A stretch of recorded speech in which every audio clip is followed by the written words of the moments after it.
can you tell me about what communities need in order to connect to the internet? Because what's being stated in our community is that we got to bring in 5G and give companies full reign of everyone's front yard so that kids aren't going to be going to McDonald's to connect to Wi-Fi to go to school. That's what's being put forward here and in communities across the country. So what do families need? Yeah, all the families need, we need, to really get at the core of it, we need more competition, right? The fact that the issue is this particular industry is monopolized in the way that it is, and it's under a deregulation regime, right? The fact that it's under a deregulation regime means that they could do basically whatever they want to do. There's nothing that forces them to set fair pricing. There's nothing then that says, okay, these folks can get it, but these folks cannot get it. There's nothing there. And so the fact that there's no competition means that prices, and so how they do it, how the industry does it, right, is that they say, okay, here's the territory we intend to serve, and they get all their, the three of them together, AT&T, Verizon, the other guys, right? And they say, okay, we're going to divvy up this area. You get this spot, we get that spot, and you get this spot. But don't charge under $100 a month, right? So we agree to do that, right? And we can do that because there's no regulation that says we can't do that. And so without competition, right, with nobody able to compete, to say, hey, I have the same service, but it's like 30% of what you guys are trying to charge. So the fact that affordability has been elusive, right, has kept the fact that there's no competition, rather, that has kept affordability elusive for many of our communities is at the crux of the problem, right? They need affordable broadband. That's the bottom line. And what we found out, over the last 10 years, right, is that it has to be safe. I mean, it's like all of a sudden, that, all of these studies, I think there's like 1,000+ studies that say that, all of the challenges that wireless causes from a health perspective, from DNA damage to cancer, to mitochondria interruption, to breaking the cell membranes, to entering the brain of a small child, and all these numerous challenges that wireless studies, thousands of studies that have been proven that it's harmful. Our kids need to be safe, right? They need to be safe first and foremost. I mean, they may have the 5G tech. Let's say, for example, they have 5G technology, right? There's some way able to, some kind of discount that allows them to afford that. But they're not in a safe environment, right? So kids need to have the wire technology. Our families need to have wire technology, and it needs to be affordable. And the thing is, it's not, for so many years, and I've been saying this for, 10 years plus, right? Is that, it's that the technology, internet to the home, right, is no longer a luxury. It's as common as, a food to eat, a meal in the morning, glasses to read a book, water that runs, so they can have running water, lights that go on, high-speed internet, high-speed broadband, fiber optic to the home is on that same level. It's the same need that our households should have. There's no reason why they shouldn't have that information coming to their house. And the thing is that the industry, right, initially set out to replace all of our copper wires with fiber optics. They actually set out to do that, and they were given extreme deference. They were able to raise rates. I mean, you'll remember that our landline rates, early 2000s, were about $12 to $15, right? Today, we can't get into a landline for under $65 a month, right? And the reason is that the government gave the telecommunication industry extreme deference to raise rates on the idea, on the promise, right, that they were going to replace all of the copper wire with fiber. And they didn't do that, right? And there's studies that have been published, and there's a group called the Regulators that's based out of New York that fought the FCC on this, right, and won, right? They found out that the states were utilizing an accounting system that was outdated and that they did not need to, but in so using that accounting system, it allowed the incumbent telephone providers to not deliver on these promises that they were making about deploying the fiber optic network that they were supposed to be doing, given that they were getting the rate increases that they had been asking for. So it gets very, it gets very complicated, but the crux of the issue is that it's really very simple, right? We cannot give industry more leverage. They don't deserve it, and they've proven that when they've gotten it, right, they failed us miserably, right? I mean, just look at the millions and millions of kids who were not connected. Right. Thought, they were going to be connected. Right.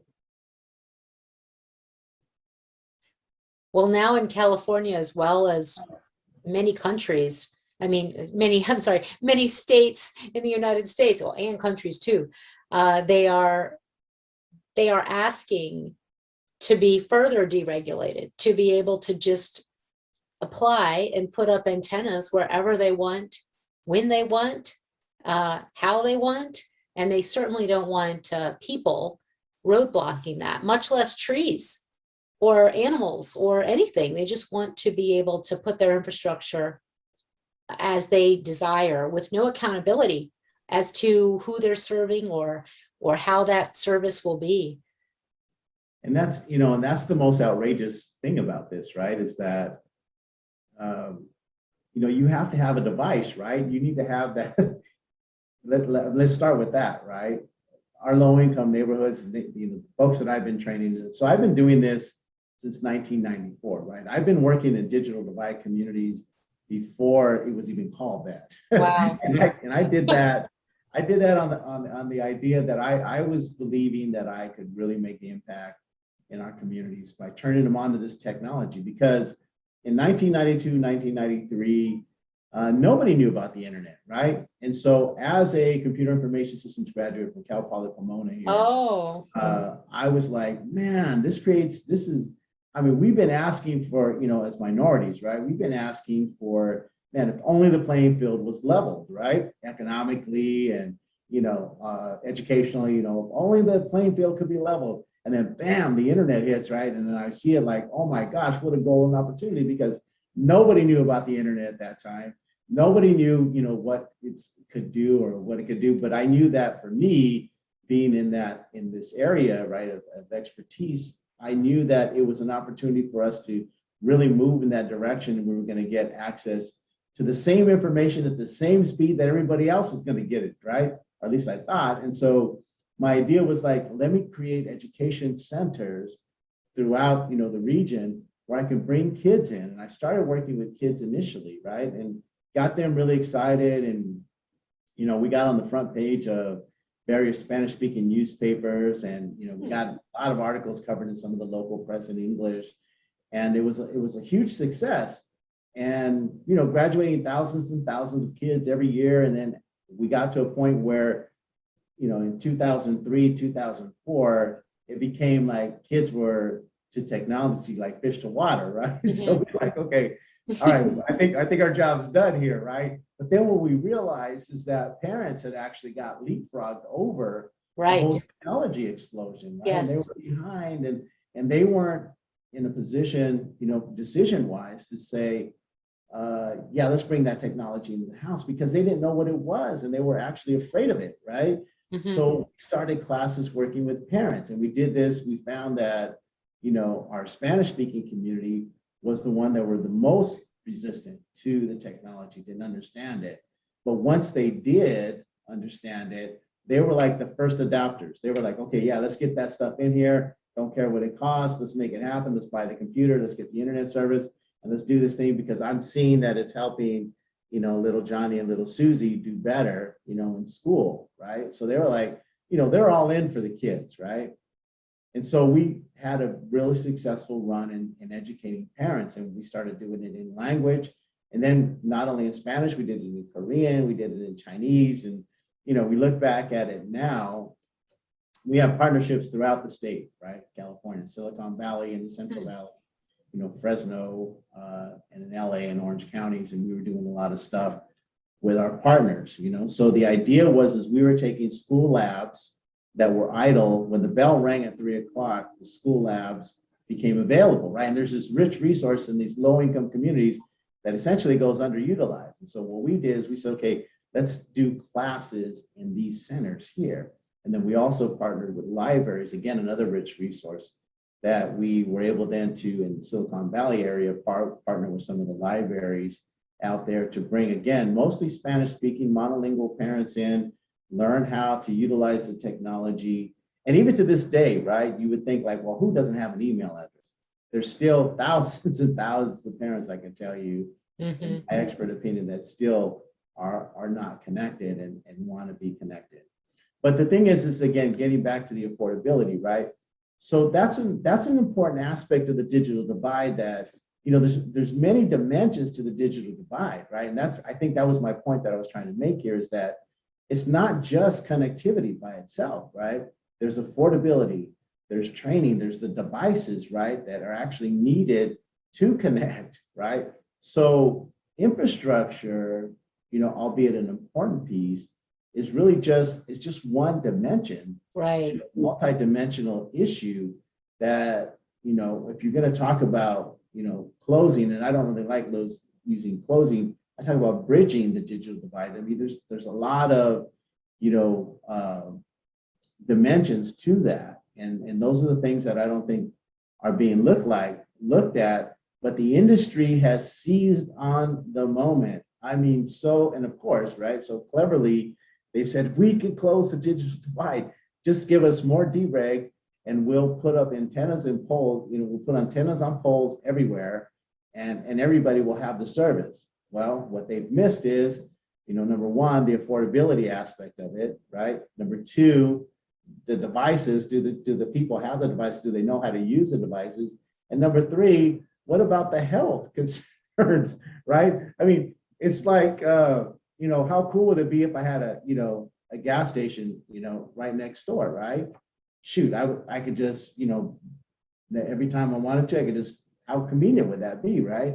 But do I want a gas station next to my, next door, right? It's like, no, right? So the convenience aspect of it is definitely a factor, right? But it needs to be balanced against, reality. And reality in this sense, right, is the health issues, the health concerns, right? And all of the damage that it could do. I mean, there's studies that say that kids are not going to learn as well when there's, a lot of RF bouncing around in classrooms. And just an anecdotal story with my own daughter, as a teacher, right? She was teaching in a charter school. And for a year, right, she was exhausted. She would sleep 12 hours. She would wake up. She would be almost falling asleep on the way to work. And then she would be almost falling asleep in the classroom. And she was going to the doctors and nobody could tell her what was going on, right? And once I got into this, trying to find out more and more about what RF does and the radio frequency waves do, we stumbled upon this map that showed like where all these towers were, right? And I told her, hey, Mija, give me your address where the school was, right? So I typed it in, and I wanted just to see if there was, because her symptoms were kind of like, RF symptoms, the electromagnetic sensitivity symptoms, a little bit like it. And I was like, let me find out. Well, lo and behold, right, when we typed in her address where she used to work at this charter school, they literally had a cell phone tower right over her building. So she was under a tower all this time, and she didn't even know it during that time frame when she was working at charter school. And once she stopped working there, she got better. Really? Again, and it was just, so it was amazing. So for me, I have firsthand kind of experience with, a family member of mine, right, being negatively affected by this. And you add on top of that the thousands of studies that say, yeah, this stuff is really happening. And so it really blows my mind sometimes when, you have these elected officials that come back and they say, yeah, but you know what? We're not really sure. It's like, oh my gosh, like how could you even be in that room without being sure with just the overwhelming amount of scientific data and then just logic. I mean, if you were to just break it down by common sense, right? If we look at ourselves, right, we have a central nervous system, right? It's all around, we're a bunch of electrode, right, running through us, right, sending these messages. And just common sense says that if something is passing through you, like radio frequency waves from cell phones or 5G, right, there's got to be some kind of interruption. To what level, we don't know, but these studies have proven that it can be a very significant level if it's consistent, right? And what they're talking about now, the industry is like, oh, hey, we're gonna solve the digital divide. All we need to do is just put an antenna right outside your window. It's going to be on 24/7, but don't worry about the disruption to your own central nervous system. That's just a consequence, an acceptable consequence for us, given our fiduciary duty to our shareholders to maximize profit, right? And We have pictures of antennas in our community that are put up on buildings, and a lot of apartment buildings where there's no radio frequency monitoring for the people who live right next door to, like, so if you have a building that's kind of an L shape and you have the antennas on one side, their line of sight into the apartment building. But what we know about some of these low-income apartment complexes is a lot of people inside aren't even using those antennas. The building is being used by the companies and by the building owners, but the people inside aren't even using that to access the internet. They're not, many of them are underserved. So all of it is, it's a house of cards. And, I guess I was looking at the Portland Digital Equity Report, and I didn't know, I actually should have asked you before we started this, but who's doing reports on addressing, what are the needs of the communities? Because what I found when I've kind of looked into this, which makes total sense, is that it's not like there's a one size fits all. You start to drill in, there's different things for different areas and you can go super local. Apartment buildings, for example, where they only have one choice. The one choice, and it's not really gonna, like you said, there's only one choice, one provider, it's $100 a month, and that's it. And they don't even have any other choices. So of course they're not going to connect to the internet. They're gonna just use their smartphones, be smartphone dependent. And that signal is of course pulling to get outside. And it's really, really not a good plan. Homework on a smartphone is not the answer or the way forward. Right. But tell me about the needs assessments and kind of the understanding of what is needed. Has that been done in California? Has it been done in your community? And who else is doing it? I think just on the cell phone thing, I wanted to kind of touch back on that and say that it is a myth right now, that is an acceptable myth, a well kind of almost ingrained myth that every kid that has a cell phone can do their homework on it or can do what is it they need to do on it. But what the pandemic, again, and all the horror that the pandemic brought, what it did is it revealed, like, no, they can't. Because millions of kids were not connecting to their school. So we have to dispel, I think the first thing that some of these studies have done, and there's plenty that are out there that have shown that kids can't do their homework on a cell phone. And besides that, I mean, America doesn't even do business that way, right? I mean, you go to any bank, any insurance company, you go into City Hall, they're all hardwired, right? They're connected to a hardwired computer, and that's how America generally does business. Sure, sometimes you're going to need, cell phone to connect remotely and to do some stuff really quick on the fly. No question about that, and we're always going to need that, right?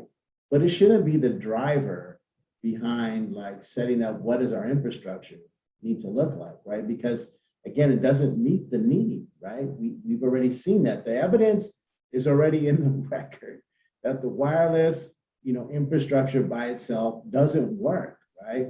And so the need, the kids that are performing the best, just look at your high income neighborhoods, right? What family doesn't have a hardwired connection that lives in a, upper middle class or upper income neighborhood? They all do, because they know that is the best that is available, right? And so why does that change now? Because, I live on this side, on the south side of the tracks, right? Our families live on, in low income neighborhoods, and now all of a sudden they don't need wired connection. Why? How did that happen? Because if you're upper income, upper middle class, or just middle class, right? Primary to your household, you got to have a hardwired connection. Period. It's just standard. You don't even think Right. about it. And so those are the facts, that are already out there. And the fact that, a lot of our, just to share a couple anecdotal stories with you, on how this wireless technology, how it failed a lot of our communities in our area, is that they gave a bunch of MiFi devices, these wireless devices. When the pandemic hit, the schools were like, oh shoot, man, telephone, they weren't even saying telephone companies failed us. They were just like, we got to get all of our kids connected. If we're going to continue to create, generate revenue, they got to some way be able to attend school, right? Otherwise we can't get the dollars, right? The attendance dollars, right? So they're like, okay, the master plan at that point was to deploy all these wireless devices. And then they would do this, they would limit these devices, one device per household. Wait, what if you have, what? Yeah. Yeah. You mean, so what if you had 3 kids? Do you have 3 MiFis? No, you don't. You get one per household. Yeah, that was the genius behind some of these plans, right? So here was the problem, right? So you get one device for one kid, supposed to connect through a Zoom conversation, on this wireless device.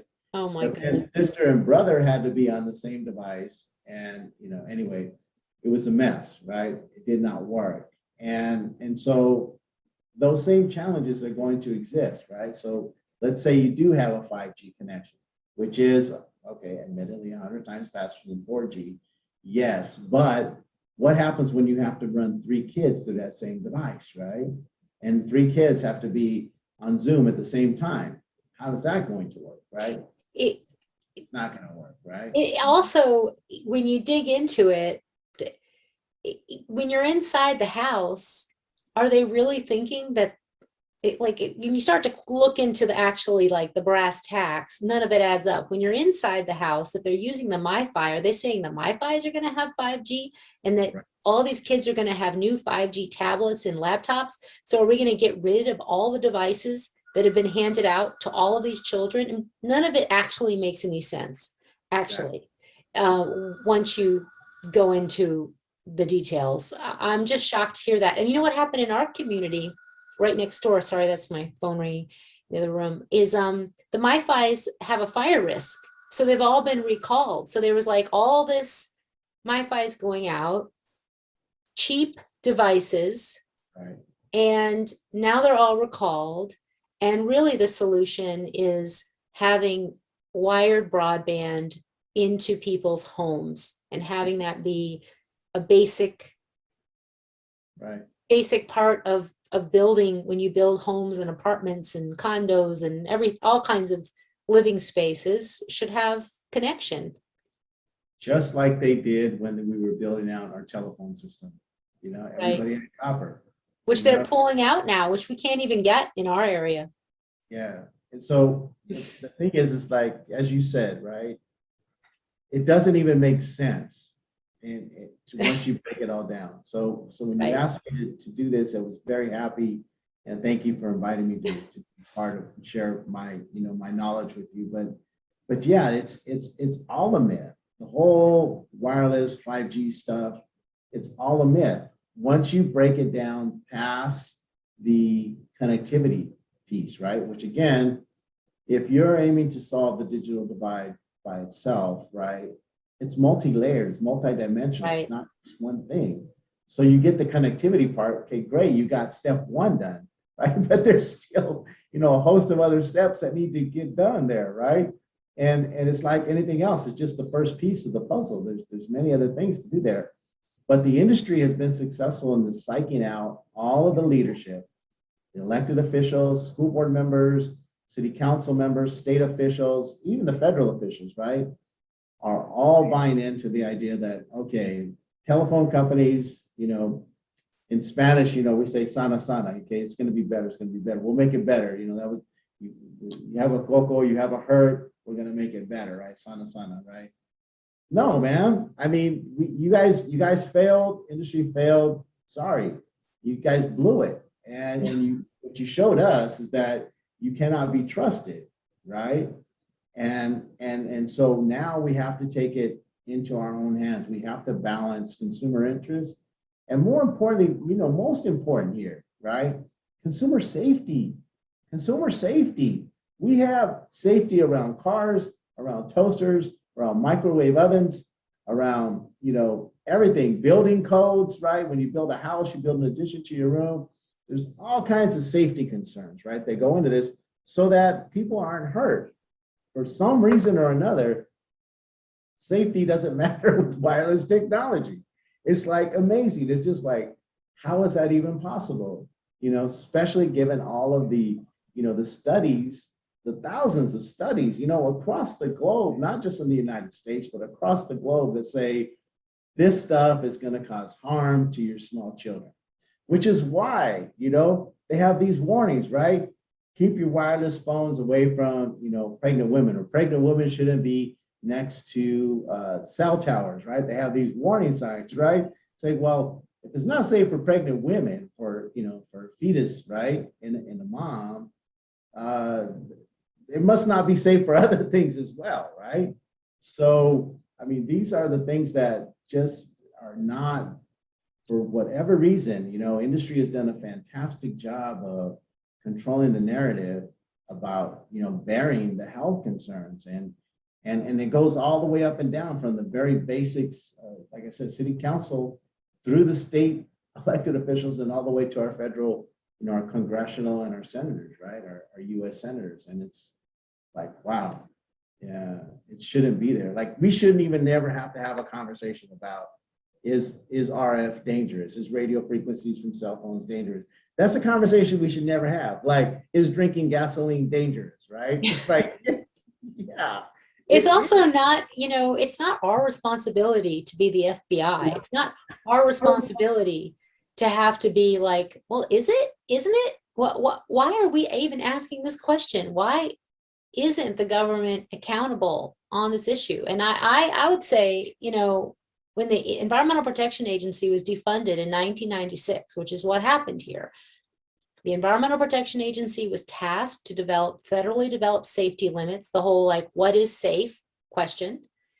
And they were fully defunded in 1996 after actually being, money being pulled away, starting in the late 80s, when it became apparent that there were these biological effects. And that's really going to trip up companies' bottom line, because they just, the design of the infrastructure, the technology is designed to work and for the machines not to be interfered with, but it's not about interfering with people.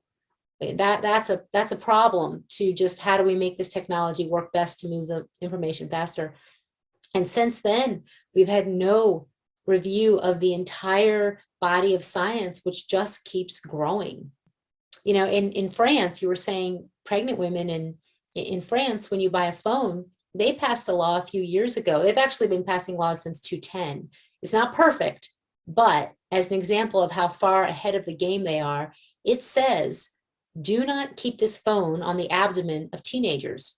And it says, and keep away from a pregnant woman's abdomen, on the laps of teenagers and pregnant women's abdomen.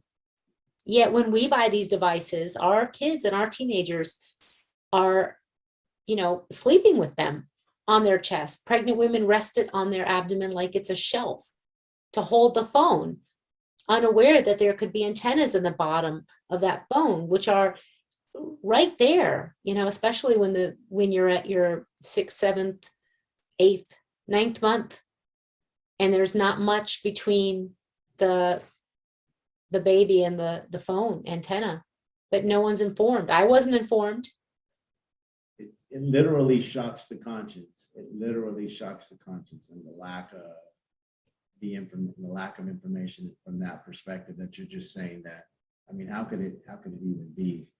And as I said, I mean, the industry has been successful on the messaging, and Yeah. people, the thing is that,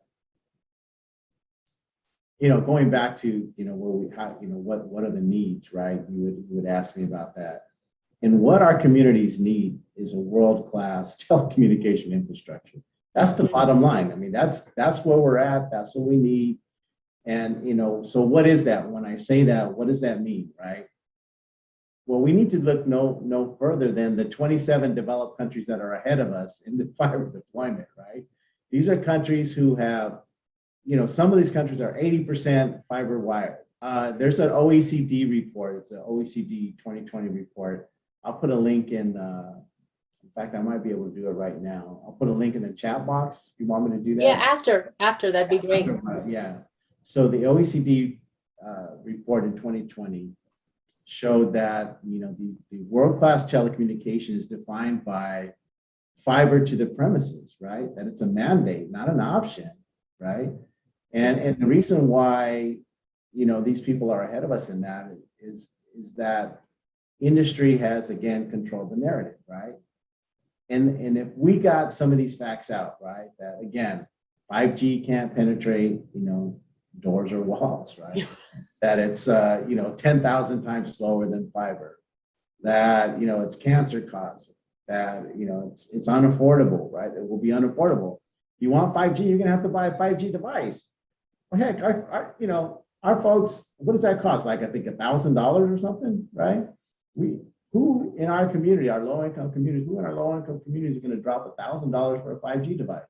I'll tell you, none. There'll be nobody that's going to do that. So, it's like, we either want a world-class telecommunication infrastructure or we don't, right? I mean, that's where we are right now. We're in the fork in the road right now, right? And if we continue to allow the industry, who's not the bad guy, right? I don't want to make the industry to be the bad guy, right? They have a fiduciary duty of maximizing profits. And a lot of my friends and colleagues work for these guys, and they're yanking down $200,000-$300,000 a year, right? They have a family to support. So that, I mean, it's not the bad guy. They're not the bad guy, right? They're creating quality of life for a lot of people, right? But what needs to be, measured here is there has to be a balance, right? Consumer interest, like there is with everything else except wireless, right? It's just amazing. There has to be a balance of consumer interest and consumer safety, right? Right. And data. That, show us the data. Show us, you're saying you're connecting. Let's have some accountability. Who have you connected? How's it working? How's it going? And connectability, right? And they don't have it, right? In fact, there's not even any plans, like, as I said earlier, a lot, we've asked for plans of where are you going to deploy 5G in these low income communities? I mean, Pomona, right? My city that I live in, right? 95% of the kids are on free or reduced lunch in the city of Pomona, right? Okay, so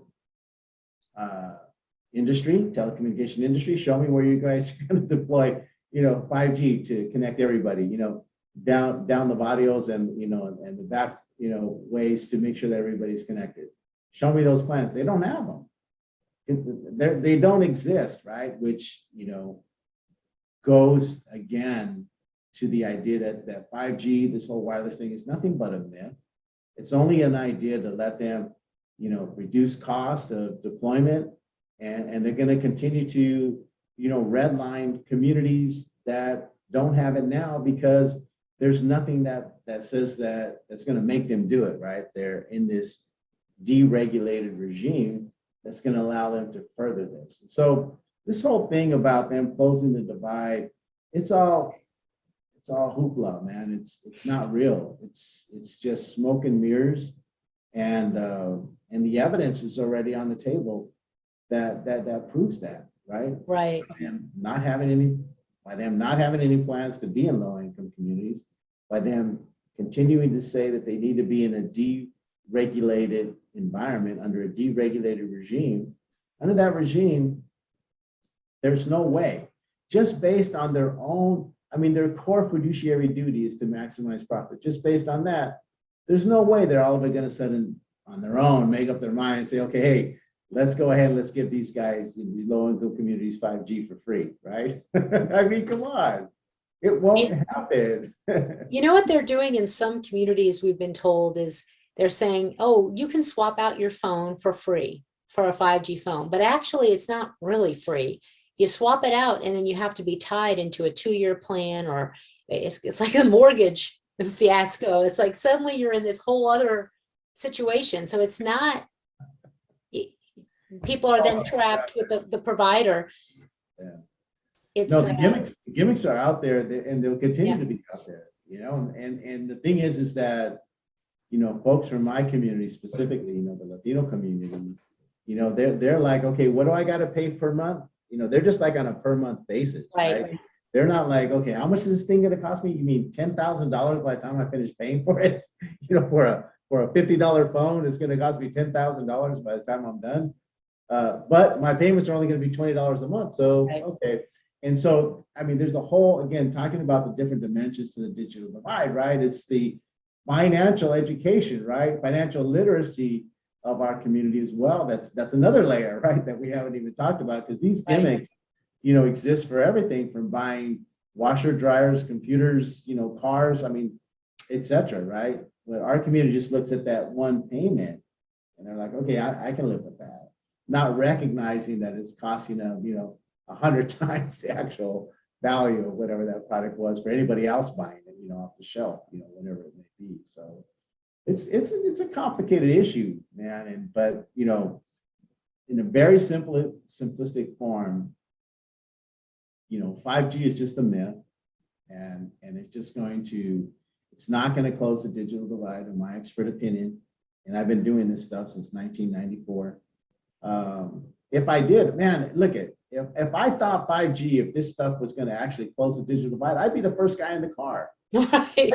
I'd be the first guy in the car. I'll be like, boom, let's do this, bad boy. Come on. And I'd be advocating for it, you know? Right. But that's not where it is, you know? And, you know, and it shouldn't be where anybody who's listening to this, you know, don't get caught up in any of the hype. It's, you know, it's being presented as the next new shiny nickel. It's not that by any stretch of the imagination, Consumer interest, consumer pricing, consumer service, not a part of this deployment plan or campaign that the industry is on at all, anywhere, at any level. You know, their words is all they have. That's all they're saying. And so far, they've done a good job in convincing a lot of people. But when you get to the evidence, man, that stuff, you're looking around at an empty room. There ain't nothing in there for us as consumers. Right. No guarantees. There's a lot of talk, but not a lot of walk. And we've had a time to really see that that's the case too. It's not like, you know, there isn't a history to look back on and see who's connected and who's not. I thought you said some really profound things. And one of them, which I've been find myself saying since our last talk, was when you said that the people who are unconnected now will be unconnected then. You can put this all up, but it'll be the same communities with the same problems that haven't been fixed. Reminds me of our educational challenges that we face as well, where there's a lot of hype around different ways to save our schools when they aren't dealing with the underlying causes of the issues and the real needs of the community, which requires time and money and accountability. And it's not a quick fix. Yeah. Investment. We need to invest. Yeah, and that's a good point. The quick fix thing is an excellent point, because you know, it's like you know, in this campaign that the industry is doing, they're presenting it like it is, you know, it just happened. You know, but they've had, you know, right? They've had like what, 25 years, right, to to, since what was the 1996 Telecommunication Act, right? Major Right. dereg bill, right? Gives them all Right. the deference in the world, right? To do what they want to do, how they want to do it, and whatever. And so they've had a long time. So it's going to take a minute for us to get out of this. And if it means a 10-year deployment program for fiber optic to the premises, to the houses, right? Then that's what it means, right? I mean, there's 27 countries that are ahead of the United States on this issue, right? That, they've done it. We're the richest country in the world, right? How is it that we're not able to get there or recognize that as a priority, right? And Wow. that's all that needs to be, that's the important thing that needs to be brought home, right? Is that what are the models, right? We're not talking about kind of pie in the sky, thinking about this in a very hypothetical way. This is reality, right? There are countries, 27 to be exact, right? According to this OECD report that says fiber to the premises is what defines a world-class telecommunication infrastructure. And in so doing, get this, right? So earlier I had talked about the lack of competition, and the fact that there was no competition, right, was the thing that allowed them to fix pricing. And okay, so if you have fiber to the premises, now anybody can jump into the game. The municipalities, right? The cities themselves can then start being the internet provider. And there's so many double bottom lines there, right? One, price of service for the entire city becomes lower than it would be for what the telecommunication industry is currently offering it at. Two, it becomes a revenue stream for the city that they did not previously have, and now they do. Three, now everybody's connected, right? Businesses can talk to people, people can talk to businesses, and education and everybody. So teachers in our school district, right, can now give the assignments to their kids without fearing that they don't have internet at home, and they can get the help that they need in reading and in math. And what a tremendous difference it's going to make, in trying to grow the seeds of our future economic viability here in this city and in the country, right? So these are just things that just have to happen. I mean, it's like it's like confusing stuff about the health argument, right? And where we get into that, it's like we shouldn't even be having a discussion, should it be wireless or should it be wired, right? There should be like no discussion. It's like, should we give you a pipe to get water, or should we still continue to make you go to the well and bring it in a bucket, right? It's like there's just like no question. It has to be, you have to have fiber to the house, man. That's where it needs to start at. And then from there, you'll see, right? As 27 other developed countries are already ahead of us, right? So we need to do something in that area. Yeah. Well, so many other countries also have much more stringent levels of what's allowable in terms of cell tower radiation, up to 100 times or more.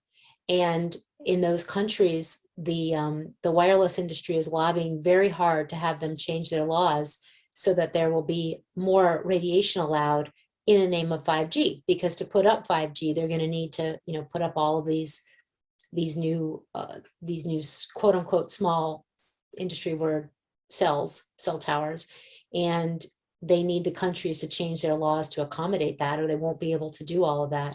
So just recently, when that was happening in Italy, and by the way, they have been successful in Poland, but in Italy, they're working hard to have Italy change its law. And Dr. Linda Birnbaum, who's the former National Institutes of Environmental Health Sciences director, Chris Portier, who worked at the National Institute of Environmental Health at the CDC, and other experts, Dr. Davis, they wrote a letter to the government of Italy saying, don't change your limits, keep them as they are, because if you loosen them, there is this body of research which is growing, which is adding to the classification that radio frequency radiation is possibly cancer causing, which was back in 2011. And now we believe that it's probable, if not proven, because there's so much more science over the last decade. And yeah, we allow among the most radiation in terms of cell towers. Then if you look at what the different limits are in different countries, we're at the top. We allow, like, we're the loosest. We have the loosest laws. Other countries are far more stringent on this issue. I know I'm hopping into the radiation issue, but I know you wanted to talk about this as well. But it's just shocking what's happened in the United States. We're like the Wild West here with the industry running the show. And since 1996, that was one of the most heavily lobbied bills ever. It may actually be the most heavily lobbied bill Yeah, and there, in I DC. mean, there's federally. yeah, the fact that and it's not just at the federal level. I mean, you have, our current, I'm not sure if I spoke about this, but in 2012, the state senator, then state senator, now U.S. Senator Alex Padilla, introduced a bill, SB 1161, which was just, at the time I wrote about it, right? I wrote an article about this, and I said, more dereg is not going to get us there. And lo and behold, look at, I mean, it's crystal ball moment, right? Here we are, 21. And it was like, yeah, see, and it gave, codified the commingling of the wired and the wireless, wireless lines of businesses, and allowed the redlining. It created a financial incentive for the communication industry to say, we don't have to build in these low income communities. So it's like, it's like saying these communities don't need water, or they don't need electricity, right? It's the same thing now. It's on that same level. And so, for his good work, right? The way that I look at it is for then State Senator Alex Padilla's good work in for the industry at this point. Now he's been blessed to be a U.S. Senator, right? And it's like, he's going to have that same, kind of mentality where I don't think he's going to be empathetic to, the health concerns. It's going to be business concerns first, and bulldoze everything else over that, right? So it is, and the funny thing is that, Senator Padilla comes from a family from the San Fernando Valley. I mean, his folks came here, as immigrants, right? So he is the child of immigrants, right? From probably a low-income community family at one time. I don't specifically know his story, but he should be empathetic to these issues. At that time, he wasn't. I'm not sure if he recognized, if he knew what we were going to be up against in 2020 and 2021. But it really unveiled this stuff, is that, we have people from our community, right? People that are, look like us, talk like us. I mean, Senator Padilla talks way better Spanish than I do, right?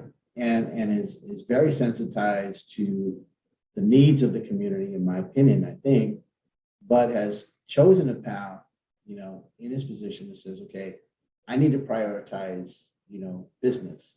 I need to, make this happen. And so, there's a lot of our legislators that are like that's kind of confusing, for me.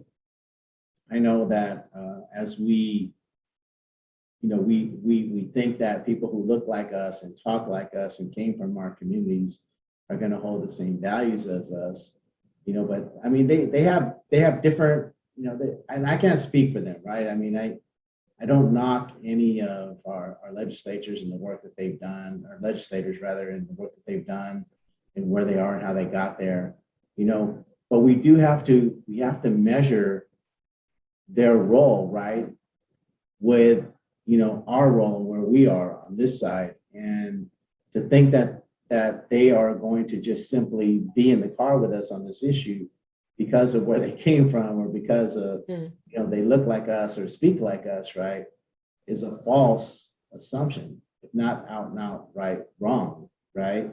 I think that we need to measure those things that, that they're getting a lot of money from the industry, number one. A friend of mine that I've known for 30 years, she's the majority leader for the assembly here in the state of California. And we've had this conversation with her early on, like back in February before these bills that were, being rammed through and kind of sailing through the legislature right now. We tried to talk to her about it, but, she wasn't listening. And she gets it. I mean, she was elected to the assembly on the idea that she was going to work for the people, right? That she was going to be the people's representative. And I got your back, man. And she defeated an incumbent, right? A heavily funded incumbent. I think the incumbent was well funded by the oil industry, right? And she took her down. And now she's there in the legislature as the state, assembly majority leader, and is just not hearing, any of this stuff. And it kind of goes back to what we were saying earlier, before we got on the line, is that there's an education campaign that if they don't, once they get there, I think, the legislators themselves, once they get there, it's a different ball game for them. They're no longer in the I'm going to work for you kind of mode. They're now in the like who's going to make the most noise mode, right? And if you cannot muster up enough noise, right, to outshout the hundreds of millions of dollars that's they're being, the lobbyists are put in their coffers, right? If you can't outshout that, then you're not going to be heard. And, that's just the reality of kind of like what our world is today, unfortunately. But it's that education component that we need to work on, right? To make sure we get that louder voice heard. Well, how do we, I mean, it's all about money. It just comes down to money, because the people who are working on this issue and are working all the time. It's nonstop. And then if you have a job on top of that, and how did this happen? I mean, how did the community get left out? I think your point is right. It is all about money, and let's be real, right? We have to put food on the table for our families, right? And how we do that is extremely important, or the fact that we do that, right, is extremely important, right? But there is, I would argue, right, and I don't quite have the evidence to support this argument, so I'll have to say it hypothetically at the moment, but I would argue that there is more money for our brothers and sisters who are in the wireline business, if they jumped in the car with us right now than there would be going along with the wireless industry, right? For example, there is more money in labor and everybody who is affected, in labor through telecommunications in one form or another, for them jumping in the car with it. There's more money for small businesses if we were able to reduce their costs by half, because now it's not under a deregulation regime, it's under a regulated regime, which means that pricing has to be fair and reasonable. Think about that. Why is the concept of pricing fair and reasonable so foreign to us now, right? It's like, imagine if I could reduce your phone bill by half, right? Would you, what would that do to your business, right? As a small businessman or small businesswoman, right? What would that do for you there? Or, for the nonprofits, right? For example, I know a lot of the nonprofits, my brothers and sisters in this battle, from long ago, right, are funded by Verizon, funded by the AT&Ts, right? And are obligated to, to testify at, Senate hearing time or Assembly hearing time or CP. Let's talk about that for a minute. Yeah. Tell me more, because I can tell you some. And for people who don't know what you're talking about, this needs to be clarified, because it happens all the time here in Maryland. Happens all the time, everywhere. The industry will give money to nonprofit organizations whose charge and mission is to help community, to serve kids with autism, to serve the elderly, to provide meals on wheels, to on and on and on and on, right? Every social good that you can think about, right, is a possibility for the telecommunication industry to actually fund that nonprofit. But in so doing, right, you're then expected to get in the car with them when they're trying to do more of these shenanigans, like promoting 5G as the next, shining new Right. unicorn, right? And what happens is that there's more the corporations, the industry has a certain amount of money that they have to give out. But if you think about it from the terms of there'll be more money for these nonprofit organizations, in my hypothetical, right? If they would ask for more regulations, because costs would drop. Now all of a sudden, just because you're in a low income neighborhood, it doesn't matter because you now have fiber, right? And it doesn't matter also because now there's competition, and that your municipality is actually being able to serve you better than the industry could have served you. So now all of a sudden, let's say, for example, what was $1,000 bill is a $500 bill a month, right? And you extend that out, and so now you're saving, thousands of dollars every year.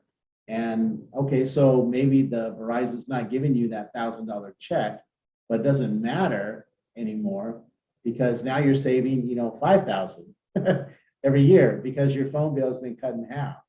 So, the economic incentives, I believe, are there. We just need to do a better job of collecting that information and then, what do you call it, indexing it in a way, synthesizing it in a way that, people can understand it, right? That there's more work, specifically like the campaign that I think that would be the people that would be in this with us the easiest, I believe, are the Cable Workers Association, the Communications, Communications Workers Association, right? Because their interest is wiring, right? Their interest is wiring. And if you wire every single neighborhood, every 1,000 houses, it's got to be some kind of number associated with number of jobs that creates. And if you had to wire the entire city or the entire county, right? How many more jobs is that for the very union whose business is to do wiring, right? It seems like there's just like way more money in that, right? That should be committed than to allowing the wireless industry to kind of dictate where they're going. I mean, and plus it's third-rate technology, right? It's lower end technology. And so what we kind of have right now, and I'll just say this last point, and I want to hear what you said. It's kind of like letting the wagon be the lead in, the little red wagon, right? Kind of pull the Ford F-150, which represents fiber optics, right? It's like, it should be the other way around. The Ford F-150 should be, pulling the little red wagon, right? Because there's more power there. And that's, fiber is the truck, the little red wagon is 5G, right? So it's like, why are we letting wireless, which we already know doesn't work well as its challenges, why are we letting that drive, this so important issue for us? I mean, Right. this project, let's call it a project, right? Because that's what it is. The wiring of America, building out a world-class telecommunication infrastructure is a project that, we should be taking very seriously and not leaving it in the hands of this industry that has already failed us and that cannot be trusted, right? I'm sorry, and I cut you off. No, that's a great analogy. There's so many things you've said. I was thinking about the Communications Workers of America have put out documents, reports calling 5G hype that is only going to worsen the digital divide. And they've outlined, what's really going on, the redlining, the lack of actually connecting the people that are being claimed to connect. I saw the report with, I think it was the Sacramento report with Verizon and what's been happening there. That was an amazing report, right? It was so revealing, right? I know. Wow, man. And that's happening. I mean, why?